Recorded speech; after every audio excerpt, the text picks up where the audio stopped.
Welcome to the Folktale Project. This is Dan Charles. Today we have an ending.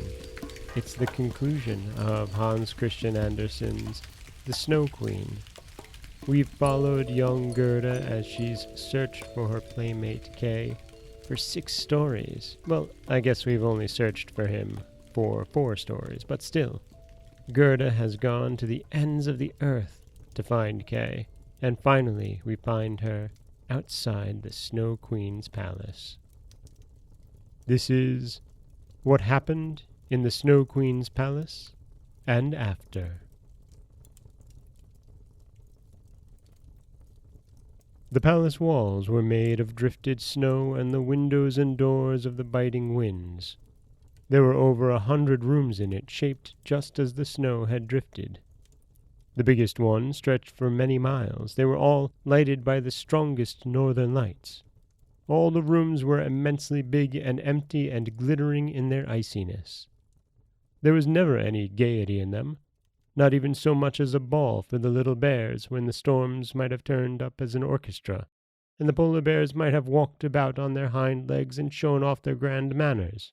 There was never even a little game-playing party, for games such as Touch Last or The Biter Bit. No, not even a little gossip over the coffee cups for the white fox misses. Immense, vast, and cold were the Snow Queen's halls. The northern lights came and went with such regularity that you could count the seconds between their coming and going. In the midst of these never-ending snow halls was a frozen lake. It was broken up on the surface into 1,000 bits, but each piece was so exactly like the others that the whole formed a perfect work of art. The Snow Queen sat in the very middle of it when she sat at home. She then said that she was sitting on the mirror of reason, and that it was the best and only one in the world. Little Kay was blue with cold, nay, almost black, but he did not know it, for the Snow Queen had kissed away the icy shiverings, and his heart was little better than a lump of ice. He went about dragging some sharp, flat pieces of ice, which he placed in all sorts of patterns, trying to make something out of them, just as when we at home have little tablets of wood with which we make patterns, and call them a Chinese puzzle. Kay's patterns were most ingenious, because they were the ice puzzles of reason. In his eyes they were first-rate and of the greatest importance. This was because of the grain of glass still in his eye. He made many patterns forming words, but he could never find out the right way to place them for one particular word, a word he was most anxious to make. It was eternity. The Snow Queen had said it to him that if he could find out this word he should be his own master, and she would give him the whole world and a new pair of skates. But he could not discover it. "Now I am going to fly away to the warm countries," said the Snow Queen. "I want to go and peep into the black cauldrons." She meant the volcanoes Etna and Vesuvius by this. "I must whiten them a little. It does them good, and the lemons and the grapes too." And away she flew. Kay sat quite alone in all those many miles of empty ice halls. He looked at his bits of ice and thought till something gave way within him. He sat so stiff and immovable that one might have thought he was frozen to death. Then it was that little Gerda walked into the palace, through the great gates in a biting wind. She said her evening prayer, and the wind dropped as if lulled to sleep, and she walked on into the big empty hall. She saw Kay, and knew him at once. She flung her arms around his neck, held him fast, and cried, "Kay, little Kay, have I found you at last?" But he sat still, rigid and cold. Then little Gerda shed hot tears. They fell upon his breast and penetrated to his heart. Here they thawed the lump of ice and melted the little bit of the mirror which was in it. He looked up at her, and she sang, "Where roses deck the flowery vale, there, infant Jesus, we thee hail." Then Kay burst into tears. He cried so much that the grain of glass was washed out of his eye. He knew her, and shouted with joy, "Gerda, Dear little Gerda, where have you been for such a long time, and where have I been?" He looked round and said, "How cold it is here, how empty and vast." He kept tight hold of Gerda, who laughed and cried for joy. Their happiness was so heavenly that even the bits of ice danced for joy around them, and when they settled down, there they lay, just in the very position the Snow Queen had told Kay he must find out, if he was to become his own master and have the whole world and a new pair of skates. Gerda kissed his cheeks, and they grew rosy. She kissed his eyes, and they shone like hers. She kissed his hands and his feet, and he became well and strong. The Snow Queen might come home whenever she liked. His order of release was written there in shining letters of ice. They took hold of each other's hands and wandered out of the big palace. They talked about grandmother and about the roses upon the roof. Wherever they went, the winds lay still and the sun broke through the clouds. When they reached the bush with the red berries, they found the reindeer waiting for them, and he had brought another young reindeer with him, whose udders were full. The children drank her warm milk and kissed her on the mouth.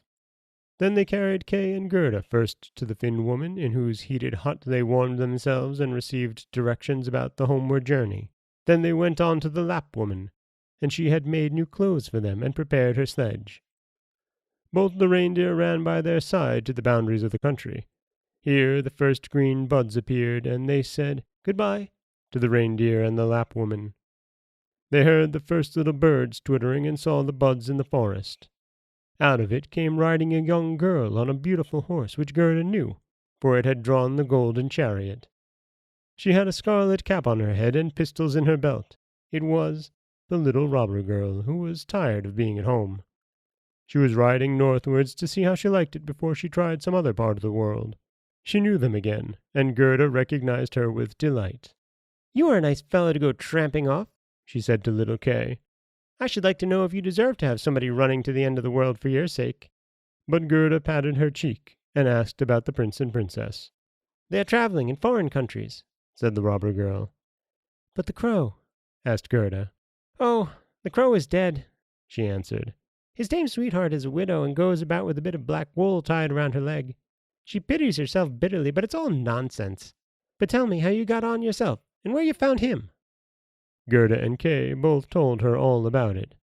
"Snip, snap, snurr, it's all right at last, then," she said, and took hold of their hands and promised that if she ever passed through their town she would pay them a visit.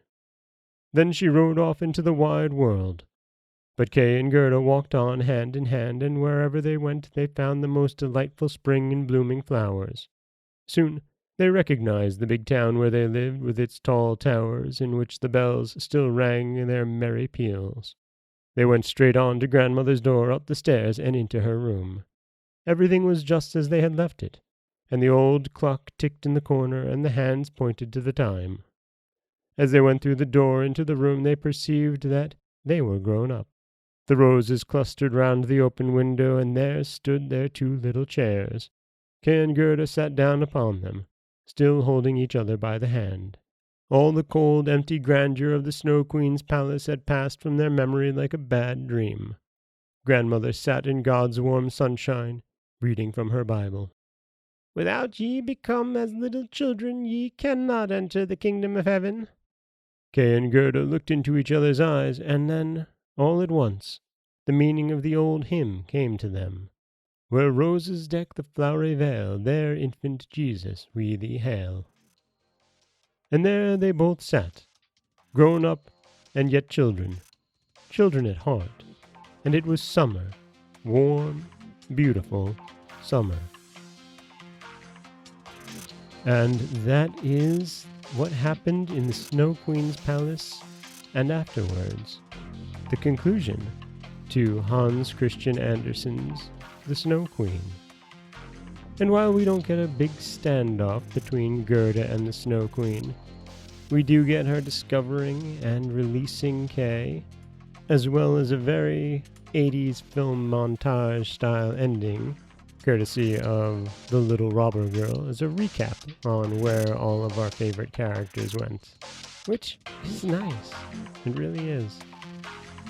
This is Dan Scholes for the Folktale Project. Don't forget that you can subscribe to the podcast on Apple Podcasts, Stitcher, Google Play, Overcast, anywhere you like to get your podcasts. You can follow us on Twitter at Folktale Project. You can find us on Auto Radio, TuneIn Radio, iHeartRadio, Spotify, anywhere you like to listen. If you'd like to help support the podcast, you can head over to patreon.com/folktaleproject. And you can always head over to folktaleproject.com, where you'll find a new story waiting for you every Monday, Wednesday, and Friday. As always, thank you so much for listening.